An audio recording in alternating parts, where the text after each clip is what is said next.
Welcome to సీతాస్ kitchen. ఈరోజు మనం చిలకడ దుంపతో కట్లెట్స్ చేసుకుందామండి.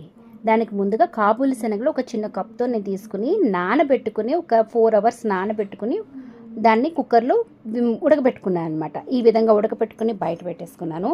తర్వాత చిలకడ దుంప అండి, చిలకడ దుంపని పచ్చిదే అది, దాన్ని తొక్క తీసేసి మొత్తం అంతా కోరేసుకోవాలన్నమాట. చిలకడ దుంపని అంతా కోరేసుకుని దాన్ని కూడా పక్కన పెట్టాలి. అది 3 bowls వరకు పెట్టుకున్నాను ఇంచుమించుగా, ఎందుకంటే అది ఎంత ఎక్కువ ఉన్నా బాగానే ఉంటుంది. స్వీట్ పొటాటో కదా, బాగుంటుంది. ఈ మనం స్మాష్ చేసి పెట్టుకున్నాం కదా, ఇది కాబూలి శనగలు స్మాష్ చేసి పక్కన పెట్టుకోవాలి.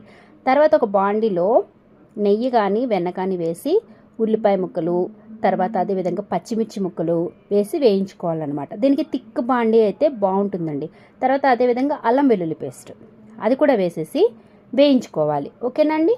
అది కూడా వేసి వేయించుకున్న తర్వాత మనం ఇందాక కోరి పెట్టుకున్నాం కదా చిలకడ దుంపది, ఆ చిలకడ దుంప కూడా వేసేస్తున్నాను నేను.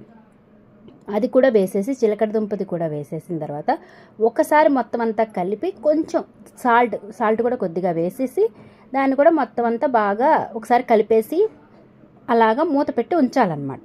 ఏంటంటే అది పచ్చి వాసన కొంచెం పోయేలాగా అంతే. యాక్చువల్గా అది పచ్చి కూడా కొంతమంది తింటూ ఉంటారు కదా, స్వీట్ పొటాటో బాగుంటుంది కాబట్టి ఎక్కువ ప్రాసెస్ అయితే ఉండదండి. చాలా హెల్దీ రెసిపీ ఇది.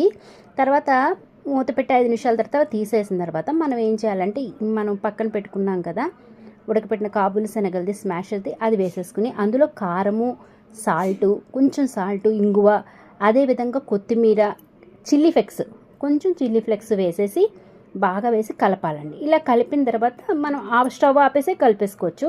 తర్వాత మనకి నచ్చిన షేప్స్లో తయారు చేసుకోవచ్చు అనమాట. ఇవి నేను కట్లెట్స్ లాగా కొన్ని చేశాను, కొన్ని రౌండ్గా చేశాను. ఈ విధంగా అన్నీ చేసేసుకుంటున్నాను నేను. ఓకేనా అండి. చిల్లీ ఫ్లెక్స్ కూడా అక్కడక్కడ తగిలితే చాలా టేస్టీగా ఉంటుందండి. ఈ విధంగా అన్నీ చేసేసుకుని మనం ఏం చేయాలంటే నాన్ స్టిక్ తవ్వ మీద నెయ్యి వేసేసుకుని నెయ్యి ఒకసారి అప్లై చేసేసి దాని మీద కాల్చుకుంటున్నాను. కొంతమంది దీనికి కావాల్సిన బ్రెడ్ క్రమ్స్ అవి కూడా పైన అంటించుకుని వేసుకోవచ్చు అండి. డీప్ ఫ్రై కావాల్స్తే చేసుకోవచ్చు. నేను డీప్ ఫ్రై చేయట్లేదు, ఓన్లీ తవా మీద చేస్తున్నానండి. ఈ విధంగా చేసుకోవడం వల్ల ఏంటంటే చాలా హెల్దీగా ఉంటుందండి. ఏంటంటే 4-5 తిన్నా పొట్ట ఫుల్గా అయిపోయింది అని అనిపించదు, నూనె అది ఉండదు కాబట్టి హెల్దీ రెసిపీ.